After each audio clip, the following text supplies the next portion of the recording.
Hello friends, welcome back to my YouTube channel. आज हम इस वीडियो में वेरिकोज वेन्स के बारे में बात करेंगे, जो कि रेफरेंस बुक मैंने लिया है S Das. So let's start. तो सबसे पहले डेफिनेशन क्या है वेरिकोज वेन्स की। तो when a vein becomes dilated, elongated and tortuous, the vein is said to be varicose. मतलब जब कोई भी वेन डायलेट होती है, इलोंगेट होती है और टॉर्चुअस होती है, उस वेन को वेरिकोज कहते हैं। डायलेट क्यों होती है? बिकॉज उस वेन के अंदर का प्रेशर इंक्रीज होता है तो वो डायलेट हो जाती है। और टॉर्शस मतलब उसमें बहुत ट्विस्ट एंड टर्न्स आते हैं, हम इस फिगर में देख सकते हैं। लोअर लिम्स की वेरिकोज वेन्स ऐसी दिखती है। सो ये हो गई डेफिनेशन। नेक्स्ट है, ये एक इमेज है जिसमें लोअर लिम्स की वेरिकोज वेन्स को दिखाया है। ये स्किन के बाहर से ऐसी बल्ज होती हुई हमें दिखती है। एंड ये जो सेकंड फिगर है उसमें एक नॉर्मल वेन है, पहली वाली ए वाली है नॉर्मल वेन, और बी वाली फिगर में वेरिकोज वेन दिखाई है। नॉर्मल वेन जो है वो स्ट्रेट है, मतलब ऑलमोस्ट स्ट्रेट है। उसके वॉल्स जो है वो कॉम्पिटेंट है, मतलब नॉर्मल वॉल्स है, और उसमें ब्लड सप्लाई भी नॉर्मल है। लेकिन जो वेरिकोज वेन होती है वो डायलेट हो जाती है, टॉर्शस हो जाती है, उसकी वॉल्स भी डिफॉर्म्ड होती है और वो बाहर से स्किन से बल्ज होती है। तो ऐसी दिखती है वेरिकोज वेन। नेक्स्ट है साइड्स, मतलब वेरिकोज वेन्स कहाँ कहाँ पर होती है। तो मेनली 4 साइड्स पे होती है। सबसे पहली superficial venous system of lower limbs. मैंने पहली जो फिगर दिखाई थी, ये पहली वाली, इसमें मोस्टली लोअर लिम्स में होती है। और लोअर लिम्स में भी जो सुपरफिशियल वेन्स होती है उनमें ही होती है। सुपरफिशियल वेन्स में 2 वेन्स आती है, लॉन्ग सैफेनस वेन और शॉर्ट सैफेनस वेन। उसके बाद नेक्स्ट साइट है इसोफेजियल वैरिक्स। अभी इसोफेजियल वैरिक्स क्या है? जो हमारा इसोफेगस का एकदम लास्ट पार्ट होता है, मतलब जहाँ से हमारा स्टमक स्टार्ट होता है, वहाँ पर की वेन्स पे वेरिकोज हो जाती है, और इसलिए यहाँ पर भी वेरिकोसिटी डेवलप होती है। इसीलिए इसे इसोफेजियल वैरिक्स कहते हैं। वैरिक्स मतलब वेरिकोज वेन। तो इसोफेजियल वैरिक्स की ये फिगर है। इसमें ये जो इसोफेगस है, इसकी जो एकदम लास्ट वाला पार्ट है, वहाँ पर की जो वेन्स है वो वेरिकोज हो जाती है, तो इसलिए इसे इसोफेजियल वैरिक्स कहते हैं। नेक्स्ट है पाइल्स। तो हमें पता है कि हमारे एनएस की जो वेन्स होती है वो वेरिकोज हो जाती है, तो हम यहाँ पर क्या होता है, हीमोरॉइड्स और पाइल्स होता है। तो इसकी फिगर ये रही, पाइल्स की फिगर। ये जो वायलेट कलर की दिख रही है ये वेन है, डायलेट और टॉर्शस हुई वेन है, तो इसे पाइल्स कहते हैं।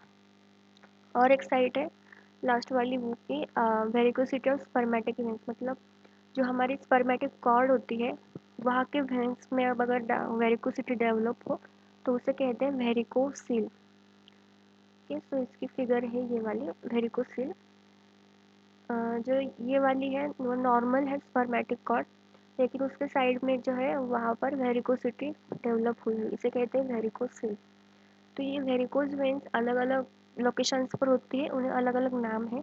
अगर स्पर्मेटिक कॉर्ड में हो तो इसे कहते हैं वेरिकोसील, अगर वो एनएस की वेन्स में हो तो इसे पाइल्स हेमोरॉइड्स कहते हैं, और अगर ईसोफेगस की वेन्स में हो तो इसे ईसोफेजियल वैरिक्स कहते हैं। नेक्स्ट है, अब हमारा मेन टॉपिक स्टार्ट होने वाला है, वो है varicose veins of lower limbs, क्योंकि मोस्टली लोअर लिम्स में ही होती है। तो उसे स्टार्ट करने के पहले थोड़ी एनाटॉमी देखनी पड़ेगी लोअर लिम्स की वेन्स की। तो लोअर लिम्स का जो वेनस ड्रेनेज है वो मेनली 3 टाइप से होता है। सबसे पहली होती है डीप वेन्स, और वो डीपली सिचुएटेड होती है। उसके बाद आती है सुपरफिशियल वेन्स की, जो सुपरफिशियल लेवल पर सिचुएटेड होती है, मतलब स्किन के इमीडिएटली क्या होती है, सुपरफिशियल वेन्स होते हैं। और एकदम डीपली क्या होती है, डीप वेन्स होती है। और ये जो परफोरेटिंग वेन्स है, ये सुपरफिशियल वेन्स को डीप वेन्स से कनेक्ट करने का काम करती है। ओके, तो ये हो गई मेन वेन्स, मतलब 3 कैटेगरीज में वेन डिवाइडेड है लोअर लिम्स की। तो ये जो सुपरफिशियल वेन्स है इनमें 2 आती है, एक आती है लॉन्ग सैफेनस वेन और दूसरी आती है शॉर्ट सैफेनस वेन। ये जो लॉन्ग सैफेनस वेन होती है वो लॉन्गेस्ट वेन होती है हमारे बॉडी की। और उसके बाद ये जो परफोरेटिंग वेन्स है इन्हें कम्युनिकेटिंग वेन्स भी कहते हैं। क्योंकि ये कम्युनिकेट करती है डीप वेन्स को सुपरफिशियल वेन्स के साथ। तो इसकी भी दो टाइप्स होती है, डायरेक्ट परफोरेटर और इनडायरेक्ट परफोरेटर। अब डायरेक्ट परफोरेटर मतलब क्या, मतलब जो वेन्स सुपरफिशियल वेन्स से डायरेक्टली डीप वेन्स से कनेक्ट होती है, एकदम डायरेक्टली कनेक्ट होती है फेशिया पियर्स करने के बाद। लेकिन जो इनडायरेक्ट वेन्स होती है वो सुपरफिशियल वेन से तो निकलती है, लेकिन उसके बाद वो मसल्स में जाती है और मसल्स के बाद वो डीप वेन्स कनेक्ट होती है, मतलब वो डायरेक्टली कनेक्शन में नहीं होती, इसलिए उसे इनडायरेक्ट परफोरेटर्स कहते हैं। सो ये नॉर्मली ओवरलुक हो गया कि वीनस ड्रेनेज कैसा होता है लोअर लिम्स का। उसके बाद ये डीप वेन्स का इमेज है। तो डीप वेन्स में एक्सटर्नल इलियक वेन से स्टार्ट होता है और फिर फीमोरल ट्राइंगल में ये फीमोरल वेन बन जाती है, फिर वही पॉप्लिटेल फोसा में पॉप्लिटेल वेन बन जाती है, और लेग में पोस्टीरियर साइड में उसकी ब्रांच जाती है पोस्टीरियर टिबियल वेन, एंटीरियर में होती है एंटीरियर टिबियल वेन, और फिब्युलर वेन होती है, उसे पेरोनियल वेन भी कहते हैं। तो ये हो गया डीप वेन्स लोअर वेन्स का। थोड़ी इन्फॉर्मेशन है डीप वेन्स के बारे में। तो डीप वेन्स हमें पता है कि वो डीपली सिचुएटेड होती है, तो डीपली आर्टरीज भी होती है, तो ये आर्टरीज को अकम्पनी करती है, और उसमें बहुत सारे वाल्व्स होते हैं। वाल्व्स किस लिए होते हैं, क्योंकि वो ब्लड का फ्लो अपवर्ड फ्लो डायरेक्ट करे और ब्लड का रिगर्गिटेशन अवॉइड कर सके। मतलब डीप वेन्स में जो वाल्व्स होती है उनका एक ही काम होता है, ब्लड को ऊपर की तरफ पुश करना, ब्लड को नीचे ना आने देना, इनका ये वाल्व्स का काम होता है, क्योंकि इन्हें against the gravity blood push करना होता है, इसलिए इनमें वाल्व्स होती हैं।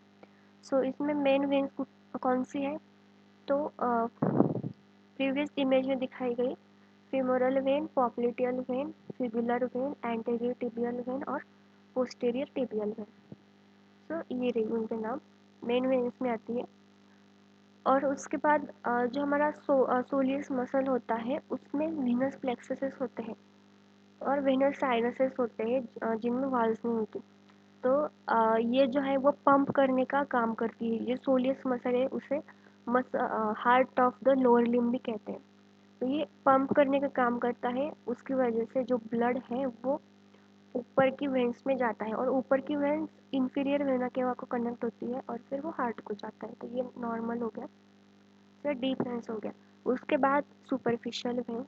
तो ये जो हमें पता है कि सुपरफिशियल वेन्स में दो वेन्स आती है, लॉन्ग सेफेनस वेन और शॉर्ट सेफेनस वेन।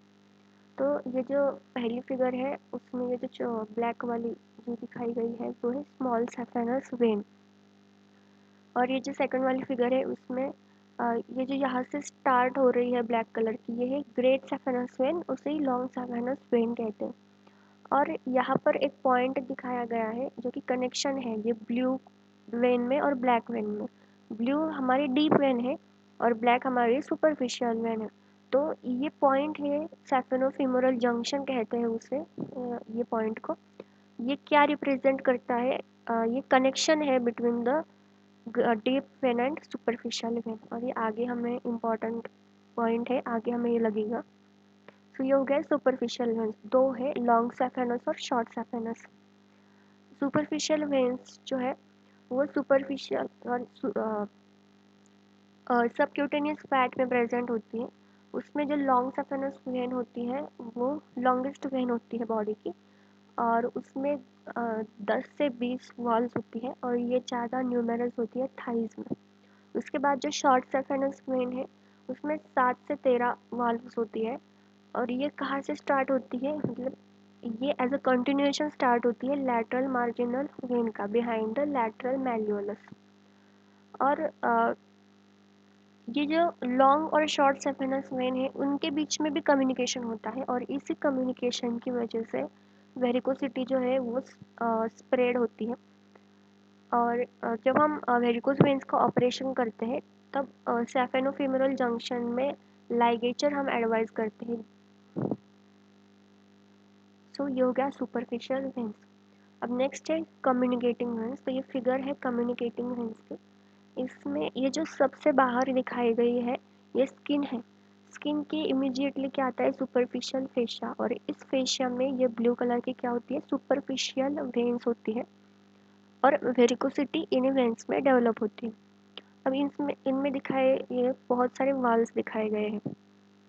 इसके बाद ये कनेक्ट हो रही है, एक इनके बीच में एक कनेक्शन टाइप का है, और बाद में वायलेट कलर की वेन दिख रही है। तो ये वायलेट कलर की वेन जो है वो डीप वेन है, और ये ब्लू कलर की सुपरफिशियल वेन, और ये इन दोनों को ये जो कनेक्ट कर रही है ये हमारी परफोरेटिंग वेन है या कम्युनिकेटिंग वेन है, जो हमने पहले देखा था। तो होता क्या है, जो भी ब्लड है सुपरफिशियल वेन में वो जाता है परफोरेटिंग वेन के अंदर, और जब जाता है तो ये जो वाल्व दिख रही है बीच में ये ओपन होती है और ब्लड आगे बढ़ता है। फिर ब्लड आगे किस में जाता है, डीप वेन्स में जाता है। डीप वेन्स इन इवेंचुअली कहाँ से कनेक्ट होती है, इन्फीरियर वेना केवा से, और इन्फीरियर वेना केवा फिर हार्ट से कनेक्ट होता है। तो इसी तरह नॉर्मल ब्लड सप्लाई चलता है।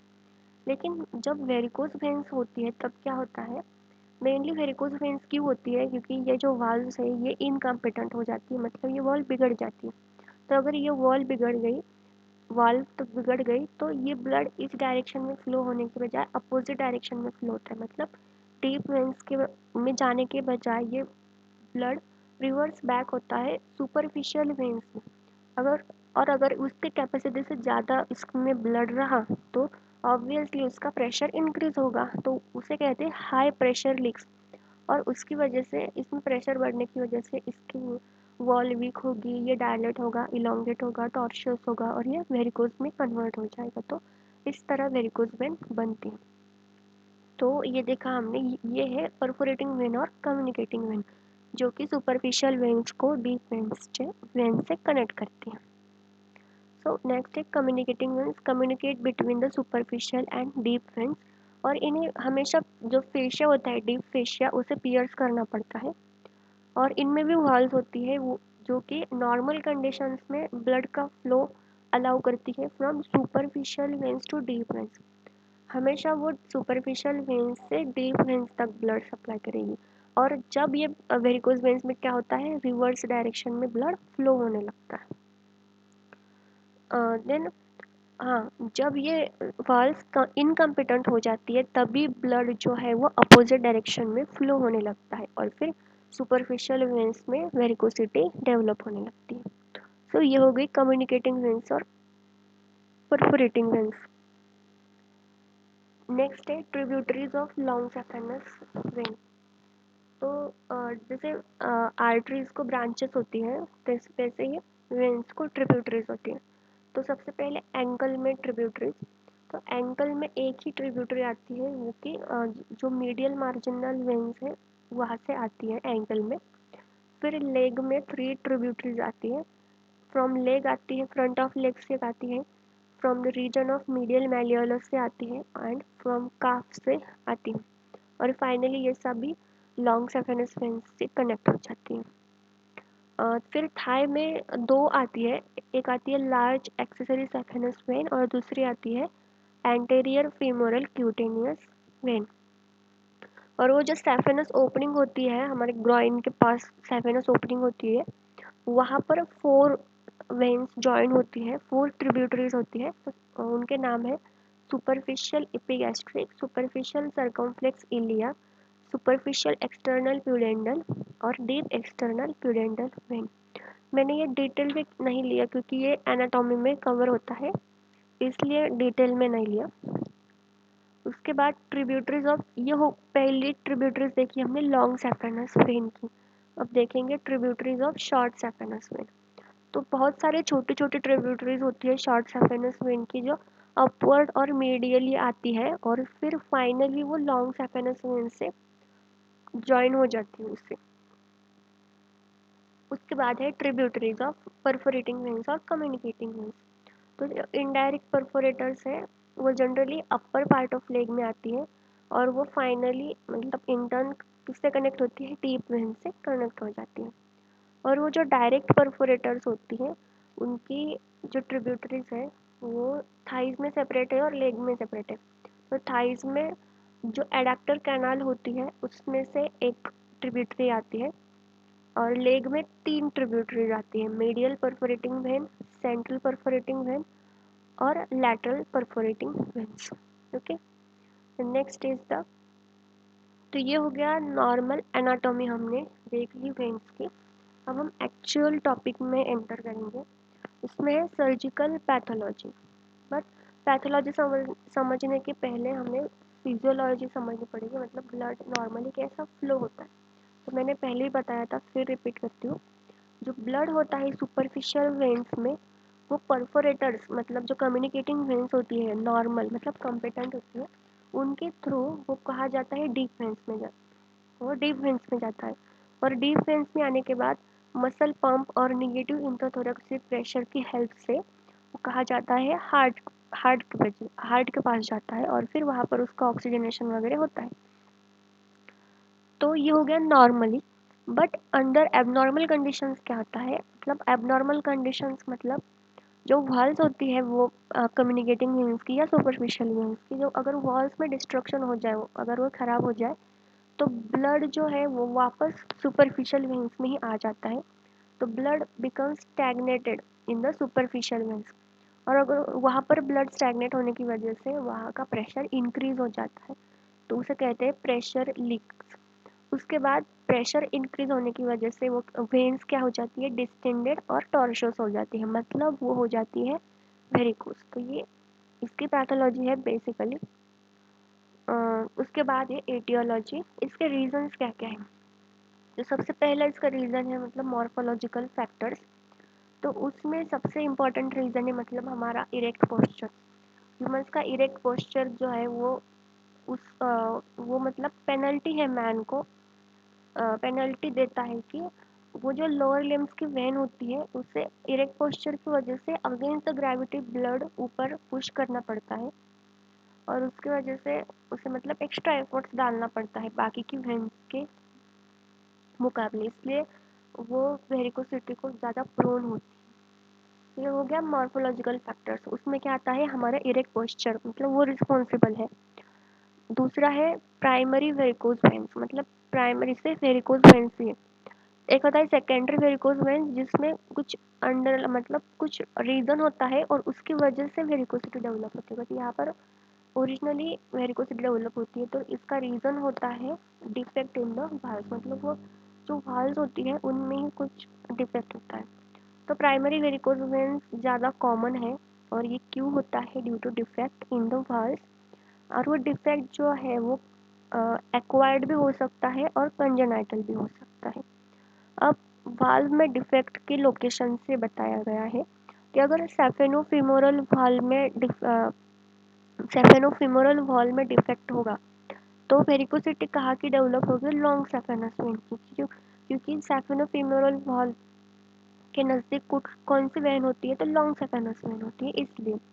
उसके बाद अगर सेफेनोपॉप्लिटियल वॉल में डिफेक्ट होगा, तो ऑब्वियसली पॉप्लिटियल फोसा के नज़दीक कौन सी वेन थी, शॉर्ट सेफेनस वेन थी, हमने फिगर में देखा था।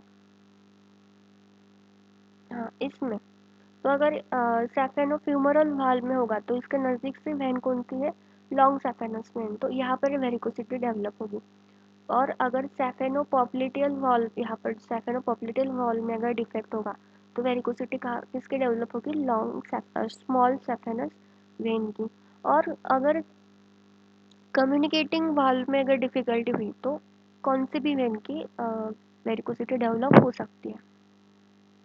Defect in wall of perforators, तो वेरिकोसिटी ऑफ लॉन्ग और शॉर्ट सेफेनस वेन, मतलब आइदर द वन और both can be happen. Next है सेकेंडरी वेरिकोज वेन। तो secondary varicose vein mainly Venus flow में ऑब्स्ट्रक्शन होने की वजह से होता है। इसका रीज़न से पहला मतलब डीप वेन थ्रोम्बोसिस अगर होगा तो उसमें वॉल्स को डैमेज होगा और फिर वेरिकोज वेन्स होगी।